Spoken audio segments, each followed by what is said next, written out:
Shalom Bapak Ibu Saudara sekalian, sebelum kita mendengarkan renungan malam, mari kita berdoa. Damai sejahtera Allah yang melampaui segala akal dan pikiran manusia, itulah yang memelihara hati dan pikiran saudara-saudara dalam membaca dan merenungkan kebenaran firman Tuhan. Amin.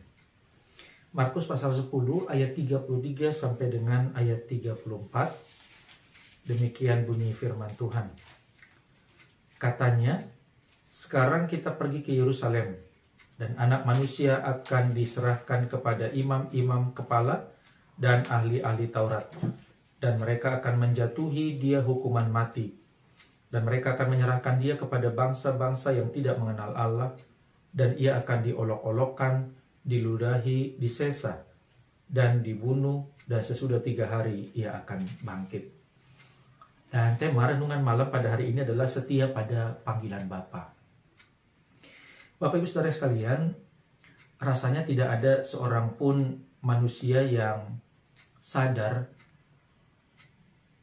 menjemput maut dalam kehidupannya.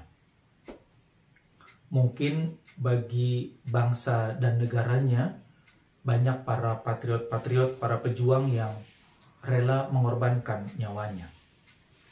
Demi kaisar, biasanya banyak rakyat yang rela berkorban. Dan itu biasa.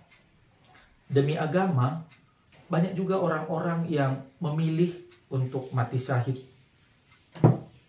Tapi bagi orang yang berdosa, rasanya tidak ada yang mau mengorbankan dirinya. Nah, disinilah beda dan anehnya juru selamat. Ketika Yesus bicara soal memenuhi panggilan Bapa, itu artinya Yesus sedang menjemput maut dalam kehidupannya. Nah, lewat pembacaan firman Tuhan malam hari ini ada 2 hal yang patut kita pelajari bersama.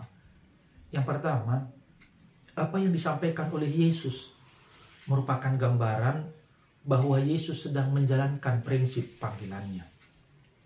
Yesus sedang mempertontonkan apa arti dari memenuhi panggilan Bapa.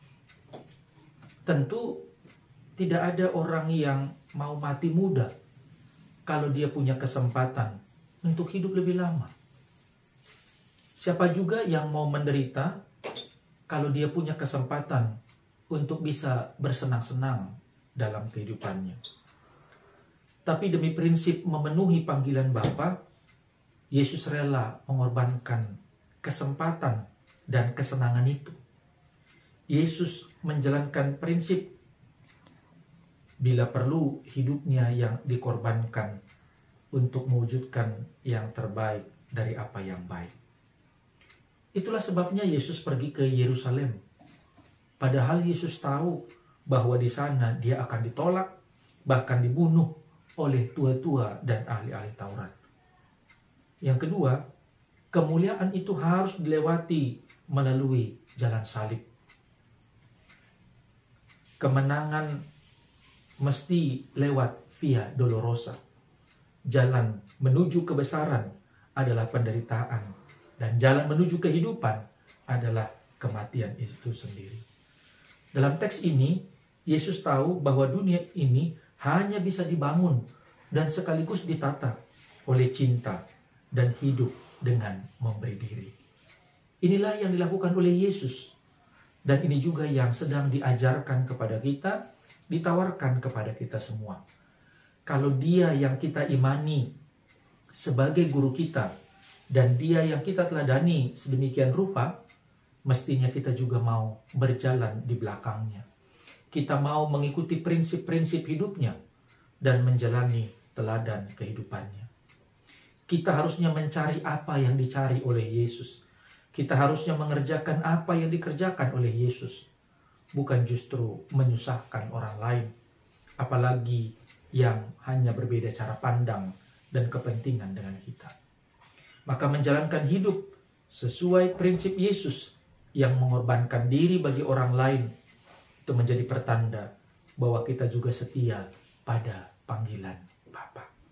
Kiranya Tuhan memampukan kita untuk memberlakukan firman-Nya dalam kehidupan kita masing-masing. Amin. Mari kita berdoa. Terima kasih ya Bapa, sebagaimana Yesus yang mengedepankan prinsip mengutamakan kehendak Allah, kepentingan Allah, mengorbankan diri bagi kami, orang-orang yang berdosa ini. Maka kami diajar melalui kebenaran firman Tuhan. Untuk kami juga boleh sungguh-sungguh memaknai pengorbanan Kristus dalam kehidupan kami masing-masing. Kesetiaan, loyalitas Kristus kepada panggilan Bapa. Biarlah kami juga boleh mengutamakan, mengedepankan kepentingan Allah, panggilan Allah dalam kehidupan kami masing-masing. Untuk menghadirkan dunia yang lebih baik, untuk menghadirkan dunia yang penuh cinta, menghadirkan dunia yang penuh damai. Terima kasih Bapa di surga. Biarlah kami juga boleh senantiasa mengikuti teladan Yesus. Kami mau meneladani apa yang telah Yesus lakukan dalam kehidupannya, sebagai wujud kesetiaan Yesus kepada panggilan Bapa. Kiranya kami dimampukan untuk tetap setia pada panggilan Bapa dalam kehidupan kami. Dalam nama Yesus kami berdoa. Amin. Selamat malam. Kiranya Tuhan memberkati kita sekalian. Shalom.